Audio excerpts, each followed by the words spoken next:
All right, I am live right here on YouTube.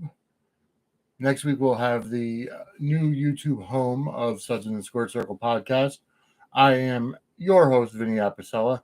I am currently here uh, live right here, 7 p.m. on Sunday, November 20th, 2022. And I don't know why the camera is showing the image backwards. It looks like a mirror, but you know what? It is what it is. Next week, hopefully, I'll have everything together for the XSplit broadcaster and be able to do a little bit something more professional for you. Anyways, we've got a lot to go on today. We've got a lot to talk about, and I want to make sure that everybody's hearing me okay. Who's out there? Actually, nobody's viewing me yet.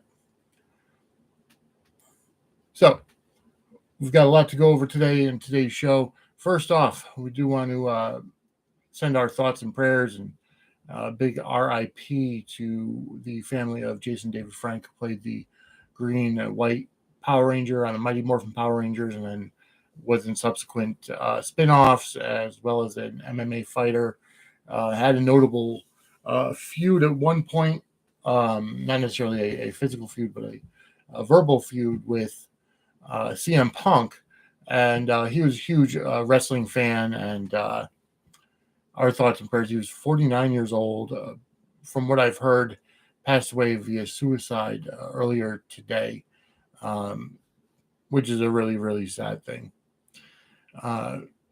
Got too many people from that generation actually were leaving us by suicide, and just it's just really sad when you really think about it. But anyways, my name is Vinny Apicella. You are watching the Suds and Squared Circle live podcast here. This will be released via our podcast link later on today after the show is over. Got a lot to go over in the world of Port Charles, New York, the fictional city home of General Hospital, as well as the WWE. Got a lot going on coming up next Saturday with the Survivor Series. There's also NXT's new one coming up soon. And got a lot to talk about here. Want to make sure that everybody's putting some feedback in the chat once everybody starts to go in. Anyways, we've got a lot to talk about, like I said. In Port Charles news, we've finally found out who is the person that set up Anna and why Anna is on the run. But also, we've also figured out that now Robert knows that Holly is playing him and that she's working as a double agent for Victor, but we still don't know the stuff that Victor has over her head, which is why she's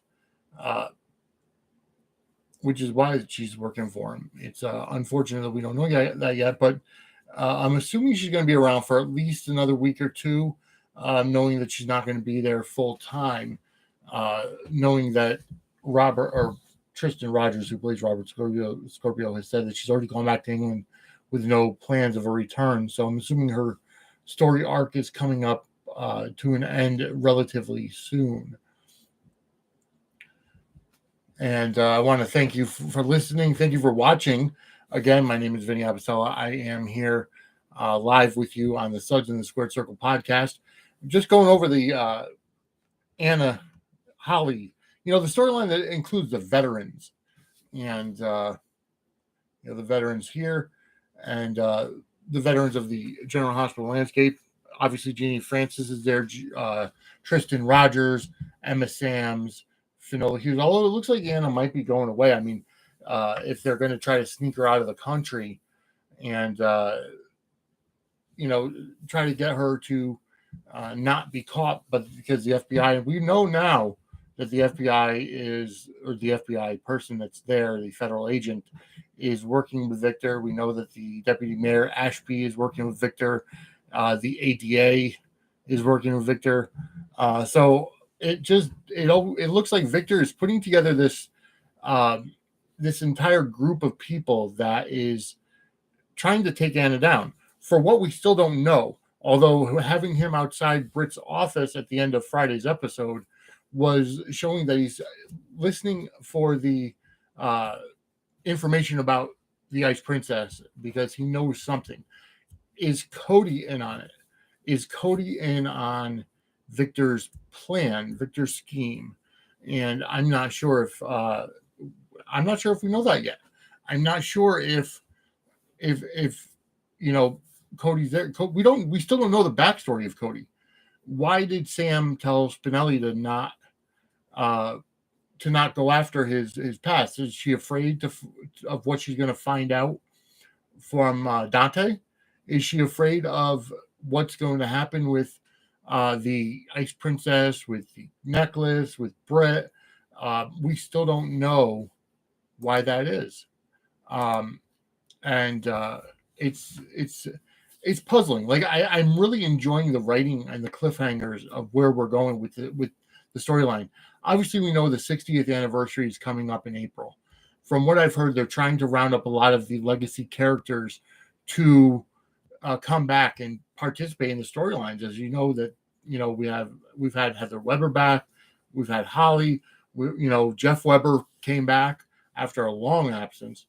Obviously, it's not Richard Dean Anderson; it's another person. But they are going ahead and bringing these legacy characters back. So I really want to give a shout out to the writers of the show, and I know that writers get a lot of slack, and they do. But it's not just the General Hospital writers; it's also the WWE writers. With Triple H in charge of the creative forces now, it's getting better from what Vince had because, Triple H has always shown he's got more of a love of the history of wrestling, right? Vince never liked wrestling. And that's, yes, he created what the WWE is today. He created the multimedia conglomerate that is World Wrestling Entertainment. He coined the term sports entertainment. It was to get out of paying taxes for the live sports venues in New Jersey.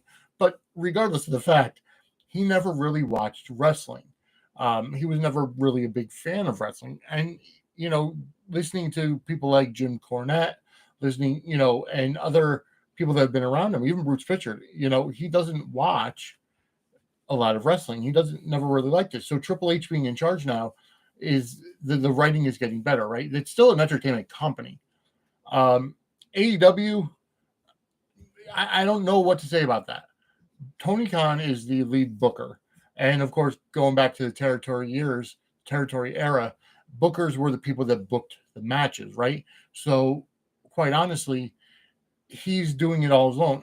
Is he taking any input from guys like Jeff Jarrett, guys like Chris Jericho? Well, we know Chris Jericho because a lot of from what everything has been told to the fans is that Tony Khan lets a lot of the wrestlers put clauses in their contract and have a lot of creative control or creative input over their characters, which is a good thing or a bad thing. We know that guys like Hollywood Hogan back in the WCW days had creative control of his character, right?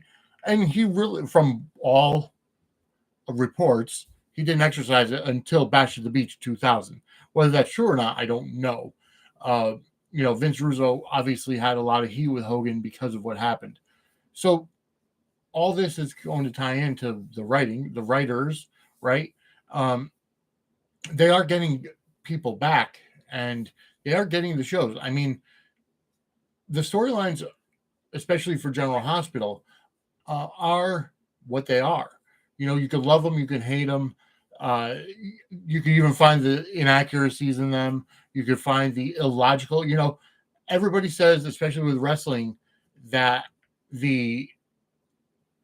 when you're trying to put logic to wrestling or soap operas, you're putting logic to something that's illogical. So it's something that needs to be said that there's going to be stuff that's not logical. Is it logical for somebody to have a car accident, every time that there's a prisoner transport, or they're going to put a prisoner that's going to an insane asylum in the same prisoner transport van is somebody going to a regular, I want to say maximum security prison. Not necessarily, but also if the van belonged to Pentonville, why would they go to Darkham first, or go to Pentonville first, drop off Anna, and then go to Darkham? I would think, especially if Heather is considered dangerous, and psychotic, and she's a patient or a resident of Darkham, why wouldn't they bring her first and then go bring the van back to Pentonville? I mean, unless they're all owned by the city, state, what have you. So we'll have to find out how that goes. Again, I want to thank you all for watching. Next week, of course, I'm going based off my personal schedule. So let me share a little bit about how the live shows are going to work. I can't guarantee that they're always going to be on a Sunday at 7. I cannot guarantee that they're going to be weekly because I do have a regular job. And I don't have a set schedule every Sunday where I'm going to be off from 3 to 11. I can't guarantee that. So I can't say that this is going to be a regular live show. But what I can say is I will always let you know ahead of time if I can do it. I knew ahead of time I had today off because of my personal schedule. I actually had this weekend off. This weekend was a big weekend for me. Friday night started with going to the Stone Cold and Jackal holiday show, getting to meet Bradford Anderson and Steve Burton. I took my mother for her birthday gift. I posted on Twitter at VAPSLSWE. And she enjoyed it. We got the VIP experience. We got to meet Steve and Bradford afterwards. I would love to get one of them, if not both, on my podcast to interview them and kind of go over things. But one thing I have to say, when you listen to Stone Cold and the Jackal, or excuse me, That's Awesome with Steve and Bradford, on their podcast, Steve has mentioned that he has his tattoo and he's trying to get sleeves and everything. I don't know why General Hospital made him cover it up for all these years, right? Everybody else that has tattoos are allowed to show them. When Tyler Christopher or Maurice Bernard took off their shirt, you would see their tattoos, right? And Curtis, I believe Curtis has tattoos, but whatever the case may be, they do have their tattoos showing. Like, it's not something where you have to be clean cut to the point where you have to be specifically, where they're making video games, right? So you can't just be to the point where the intellectual property of Jason Morgan can't have tattoos, especially if it's Steve Burton. That's always, you know what I mean? So my mother asked me that. She's like, why is it that when he would wear short sleeves that he wouldn't show his tattoos wouldn't be showing? And I told her that I'd cover them up. I have no idea whether or not that is the case or not, but he did cover them, clearly. Also, Bradford Anderson actually gave me congratulations. As you can see, I'm wearing Southern New Hampshire University swag. No, that's not a plug. It's actually, I graduated from there yesterday. I actually graduated in July when my final class for my bachelor's degree actually finished. But yesterday was the ceremony. I was up at the SNHU Arena in Manchester, New Hampshire, and I did graduate magna cum laude, magna cum laude, if I could say it correctly, with a 3.73 GPA. Getting my bachelor's degree, I did start my master's, so we'll see where that goes. But this has been a very, very good weekend for me. So I knew I had this time to do the live show. Okay, so what is up now with Spinelli and Austin and Maxie? We still don't know. Maybe, I'm wondering if remember that Zelda woman that came in? I think her name was Zelda. She was the figurehead for Society Setups, so that people didn't know that Spinelli was behind it, right? Is she her, or is she the woman that's behind Austin and Mason and that whole storyline, right? We still don't know who's pulling their tail feathers, who's pulling the strings for for Austin and Mason. So we'll find out. But I'm wondering because now that Austin is kind of going after Spinelli to run the algorithm on him and Maxie, is it something like he wants to prove that this is the girl of his dreams, right? To whoever he's supposedly working for. That's why he wants to get out of his deal with them. I don't know. Or is it something to the point where somebody's trying to set Spinelli up?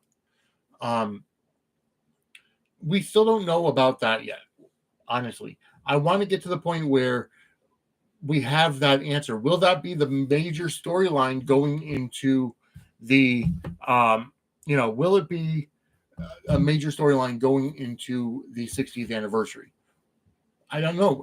I have a feeling it's going to be the Ice Princess storyline that's going to be the one going in to the 60th anniversary. So I honestly don't know how that's going to go. We want to see it. But I want to thank you all for watching right now. I still don't have any views. I do have a like on there. I still don't. I had a couple people come in and out on there, but I want to thank you all for watching and share it, please. If you're gonna watch, if you're gonna tune in, share the link. Share the live link for this episode and help me get my viewers up, because the first of many from what I see, from what I'm going to be doing, and things are going to get better. I do want to get a co-host, so if you're interested in co-hosting and are into General Hospital and the WWE or any kind of wrestling, but I might also start adding in another show to the podcast, which actually goes along with the scripted nature of this, and also wrestling themed, Young Rock. I do want to go ahead and add Young Rock because now I've been watching it for the we're on season 2, I think, and it's a great show. I'm enjoying it, except for Randall Park, and I've made that known that Randall Park is a goof. I don't like him. He kind of takes away. I understand he's supposed to be that dorky sidekick, and he's supposed to be very awkward, but he takes me out of the moment. Right? You've got Dwayne Johnson, The Rock, who is arguably one of the best talkers in wrestling. Right? He's able to cut a promo. He's got charisma coming out the wazoo, and you have him who's able to talk, and then you have this guy who's supposed to be who's supposed to be a media PR person attached to the media, doing all these interviews with Dwayne while he's on the presidential campaign trail. Okay, but now we lost the campaign, so where does that come in, right? Where does that lead? Where is he? Why is he still there, right? And he's just awkward. Like, he just takes me out of the moment. I don't like Randall Park, but I like the show. With that said, there's a lot of, and I don't know whether they're Hollywood or, the Hollywood taking, putting stuff in there to make it a better story. I don't know, but there's a lot of historical inaccuracies and a lot of inaccuracies in general.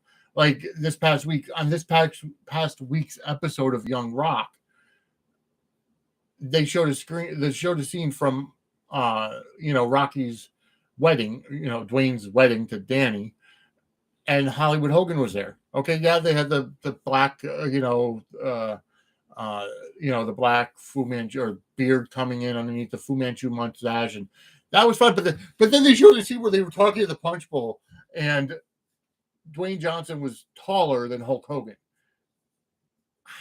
That's not accurate. I mean, now granted, you have to go along with who you can get to play who, right? We know that. We know that not every actor is going to look alike. Not every actor is going to look the way they have to look. But with that said, you do have to get some kind of actors, even if the guy wears lifts in his shoes, or Dwayne, the guy playing Dwayne, kind of bends his knees so he doesn't look as tall, right? Hulk Hogan is 6'8". legitimately. The Rock, I think, is 6'5". So there's, Hogan is clearly clearly taller than The Rock. But yeah, it just made me laugh. Like, it really did.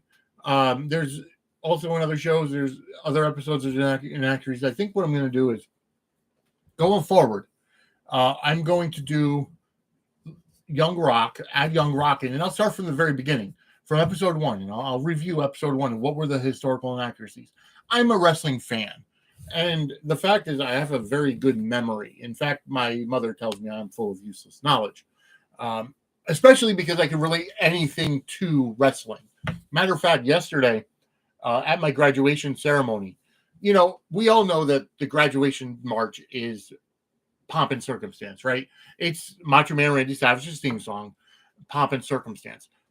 Is this on? No. Where is? I wonder which microphone is supposed to be being used here. It's muted. We don't know. Let's got that. I want to make sure that I have the correct. Okay. Well. All right. I want to see what the settings that I have, because it looks like nope, that's not what I want. I want to try to get to the settings so that I don't have access to that. It's not giving me the settings for the, nope. There's got to be a way. Nope, that's sharing. If you can't hear me, I'm sorry that you're not able to hear me. I'm trying to figure out why that is. It should be. Anyways, I want to apologize if you can't hear me. I thought I had the correct microphone checked, and I'm not sure if I do or not. But because when I tap on the microphone I'm supposed to use, it's not. Let's see. Is this? I don't know. I don't know where my microphone is, so I don't even know if you're hearing me, if you're able to hear me, which is weird. Well, I do apologize. Let me just find out what microphone USB plug and play. It's supposed to be. All right, so that's supposed to be correct. We still on? Yeah, we're still on. So let me just make sure I have the correct microphone here. Yeah,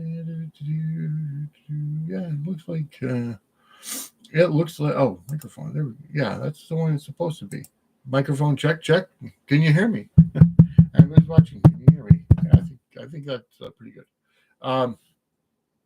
Anyways, I do apologize for that, and maybe I'll edit that out of the podcast tomorrow. But anyways, yeah, I think what I'm going to do is I'm going to get to the point where Young Rock is part of the show, and I'm going to start from the very beginning and then catch up. I know Jim Cornette started to review it back on his show, I think it was last year or whatever, and then they stopped reviewing it so much, although they still bring it up from time to time. So coming up next week is WWE War Games next Saturday, the 26th, live on pay-per-view. The WWE did put a lot of their premium live events on Saturdays now. I'm assuming it's to counter-program AEW and all of that mess. And not to mention, I think the thing is that they're realizing finally after 30 plus years that Sunday nights are a bad night for pay-per-views. Like, they used to be fine because they were only on like 7 to 10, like they were 3 hours, right? Or even some of them, like the Royal Rumble, used to be in the afternoon. Or actually, the Royal Rumble used to be on a Saturday. Survivor Series used to be Thanksgiving night, and then Thanksgiving Eve, and then the Sunday before Thanksgiving. This year, it's a Saturday after Thanksgiving. SummerSlam was always on a Monday, and then Monday Night Raw came, and that pushed it to a Sunday. So they just every wrestling company got in the habit of holding their pay-per-views on Sundays, because then you'd have MMA on a Saturday. So you couldn't screw with the UFC or the MMA. It was always something to that effect. But having a pay-per-view on a Sunday night when people go to work early Monday morning, kids go to school early Monday morning. I remember, for me, WrestleMania was always obviously top-notch for me. So I would take a lot of times WrestleMania kind of coincided with my April vacation from school, right? So I would watch WrestleMania and then have the vacation, so I didn't have to worry about it. Sometimes it would, sometimes it wouldn't. I don't always, it didn't always happen that way. Or when I got older and I, got into working, before I had a son, before I had a wife, I would go ahead and have the week after WrestleMania off for my vacation. WrestleMania Sunday happened. That next week I was off, like clockwork. Things change and lives change and family dynamics change, and that doesn't necessarily happen anymore. But with that said, I think, and now WrestleMania is 2 nights, Saturday and Sunday, but it's still the biggest night of the year. And this year coming up, it's in LA for 39. They've announced that next year, in 2024, it's going to be in Philadelphia for WrestleMania 40. Obviously, they stopped numbering them now, but we all as fans, we still number them. But I can't wait for this year's WrestleMania. Will we see The Rock and Roman Reigns? The rumors are out there. The Rock has almost denied that he was getting in the ring. I've also heard rumblings that they were trying to get Stone Cold Steve Austin come back for another match this year. I mean, he did such a great job last year with Kevin Owens that, maybe they put him on night 1. They put The Rock on night 2. I mean, that would be an instant sellout. And honestly, just with the anticipation and the rumor of The Rock possibly being there, WrestleMania 39 in LA has already just about sold out both nights, just with the rumor of The Rock versus Roman Reigns. We don't know what's going to happen. We still don't know. So, and The Rock has been almost vocal saying it's not going to happen. So we still don't know. But what we do know coming up this coming Saturday is going to be Survivor Series. For the first time ever, War Games is going to be on the main roster. And it's a doozy. We know that for the men's War Games match, it's going to be the Bloodline. Roman Reigns, WWE Undisputed Universal Heavyweight Champion Roman Reigns, teaming with the WWE Undisputed Tag Team Champions, the Usos, Solo Sikoa, and Sami Zayn, the honorary Us. They're going to be taking on the team of the Brawling Brutes, led by Sheamus, Butch, and Ridge Holland, Drew McIntyre, and Kevin Owens. So it's going to be fun. It's going to be great. They had to put Owens in there. Now, rumor had it that Owens was hurt, but he did come back this Friday on SmackDown. They're going to give him limited, as far as I know, they'll probably have him come in 5th and give him limited stuff in the cage. But he has that War Games experience. Sami Zayn does not have that War Games experience. Solo Sikoa does not. Pete Dunne does, or Butch does have War Games experience. He was in last year's War Games. Roman Reigns does not have War Games experience. So all the new people, it's going to be a great episode. I guarantee it. With Paul Heyman on the outside, and Heyman himself has been a manager at War Games back in the WCW days. So he's definitely helping putting that match together. I guarantee it. I can't wait to see it. I really cannot wait to see War Games on the main roster. The women's match, as of right now, Bianca Belair is going to head her team, and she's going to be teaming with Alexa Bliss, Asuka, and Mia Yim to take on the team of Damage Control, led by Bayley, with Io Sky, Dakota Kai, Nikki Cross, and Rhea Ripley. So there's still one spot left on the babyface female team. Who will that be? Will it be a returning Charlotte Flair? Will it be a returning Naomi? Will it be, God forbid, a returning Sasha Banks? We still don't know. And we still don't know what's up what's up with Sasha Banks' contract. or Naomi's contract. She has changed her Twitter handle to Mercedes Varnado. So I'm not sure if she's going to be back or not. My personal thing is they don't need her. I think she's toxic. To me, and I'm gonna say this: when her and Naomi walked out in May, and they went to John Laurinaitis, and took the women's tag belts and slammed them down and said, "We quit. This sucks. They don't like." And it was all over the fact that they were going to be facing each other in a gauntlet style match or a 5-way match, for a chance to face the women's champion. And I think that was it Bianca at that time or Becky? I can't remember. But it was maybe it was Becky. Yeah, because I think Bianca won. Yeah. So the fact of the matter is that instead of going to them and saying, "Hey, I don't like the creative the creative that you have for us. Here's something better, or here's something different. Can we kind of meet in the middle somewhere?" Instead of going to them and giving them another viable option, no, they just went and threw the belts down and said, "We quit. I don't like it. We quit. Screw you." Well, unfortunately, that's not the way you do things in the WWE. And to be honest, that's not the first time Sasha Banks has pulled something like that. So Mercedes Varnado, we know that you're Snoop Dogg's cousin. We don't need you in the WWE. Completely, at least that's I think she's underrated. There's so many Sasha stands out there, or Sasha fans, or what have you. Amazingly, it's something where they are probably, I don't know who's worse or more toxic. Is the Sasha fans or the AEW fans? I still don't know whether or not that, who's more toxic.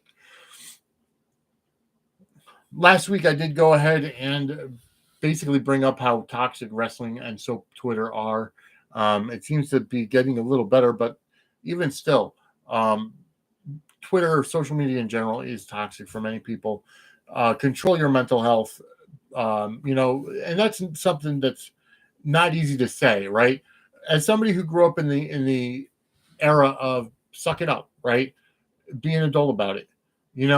I'm not somebody that feels that you have to put your mental health out there, right? If you're dealing with something and you need someone to talk to, yes, reach out to a trusted friend, reach out to somebody, a company like BetterHelp, reach out to, a therapist if you have one, or just somebody, right? Somebody that cares about you. Reach out to them. You don't have to blast it on social media that you're depressed or that you're anxious or whatever. You don't have to do that, right? That, to me, if you're going to go to social media and you're going to put a tweet out to everybody, or a post on Facebook or Instagram or whatever, right? If you're going to go ahead and do that, to me, you're just seeking for attention, right? To the fact where you're not even, I'm not going to say that you don't legitimately have the problems, right? But what I am going to say is that you're not doing the right thing, right? You're looking for some kind of validation for your feelings.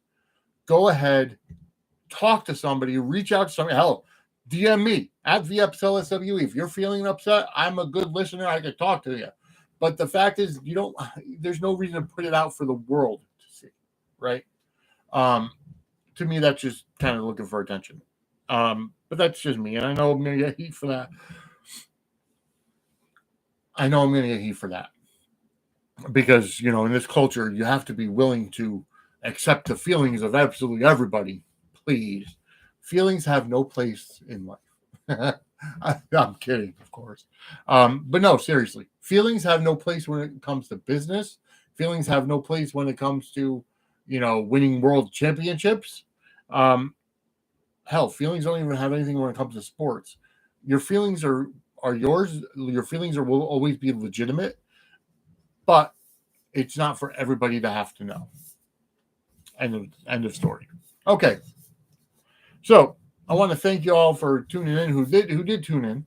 Again, this is the Suds in the Squared Circle podcast. My name is Vinny Apso. This is the first live feed that we're doing. I am setting up a new YouTube channel under the Suds in the Squared Circle brand itself, rather than just the Sports Wire Entertainment brand or my bariatric Bariatric Bachelor or my name in general. None of that. It's going to be strictly Suds in the Squared Circle.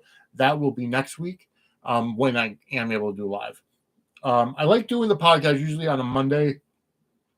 Well, normally, it would be dropped on a Monday. This is the first on a Sunday night. But I want to, it really is what it is. It really is something that I have to work, around a schedule. Again, I want to make sure that you all are following Twitter. My Twitter is VAbsolSW. That's my personal, but for the show, it's at Suds SQ Circle Pod. Follow on TikTok at Suds_squared_circle. Follow now on Instagram at Suds and Squared Circle. You can email me, Vinny, VINNIE, at sudsandsquaredcircle.com. The website is sudsandsquaredcircle.com. And then you can always go ahead and buy our merch. Suds Square Circle, sudsquarecircle.threadless.com. There's other stuff out there as well. I do want to give a shout out to James Lott Jr. And the reason why I want to give a shout out to, he posted some stuff earlier this week about some kind of a thing they had at Prospect Park Studios where General Hospital is filmed, right? And there were fans that gathered there to support Sabrina. First of all, it pains me to even say that. Not that it pains me about the actors or the characters. I hate the mashup, right? I hate the mashup of names. It's Spencer and Trina. I don't like the whole Brangelina thing and Sabrina and there's crew and all that. Like, no. You do not mash names up. I hate that. But anyways, so there were a lot of the fans of the Spencer and Trina relationship. I don't see it. Like, I must be the only one. Like, the actors are great. Tabiana Ali and Nicholas Alexander Chavez are amazing and awesome. I like Spencer. I like Trina. I don't see it, right? I don't see the chemistry between them. Like, I think that Sydney Michaela, who the previous Trina, had better chemistry with Nicholas Alexander Chavez. That Spencer and Trina, yes, I could have seen totally, but since the recast, I don't see it, and it's nothing to it. I just don't see it. Like, I think I think Rory is good for Trina. I think that Michael Blake Cruz, who plays Rory, is good for Trina. I wouldn't mind seeing Emma come back and be with Spencer, right? If they sourced her and brought her back, but again, I just don't see the chemistry between the two actors to think that they're going to be a super couple. I don't know why. Like, I don't know why they even did this in the first place. Like, or how the trend got started. Like, if they had gotten together at the beginning, fine, I get that. And because of everything that happened with, Esme and I get that. But again, like, why? What is the reason? I would love to have somebody reach out to me, whether it be on Twitter, whether it be on Instagram, whether it be on, anything. I would love to find out why this is happening and why the whole Spencer and Trina relationship movement has gotten created, or why it's so popular. I would love to see that. So, we'll see how that goes. I really do. I want somebody to reach out to me to let me know why. Right? All right. Well, I'm going to go ahead and end the live feed now. I want to thank you all for watching who did watch. And I will go ahead and put out another podcast tomorrow. And this will probably be that releases a bonus episode. But I want to thank you all for watching. My name is Vinny Appicelli. You are watching the Suds in the Squared Circle podcast. Have a great day, everybody.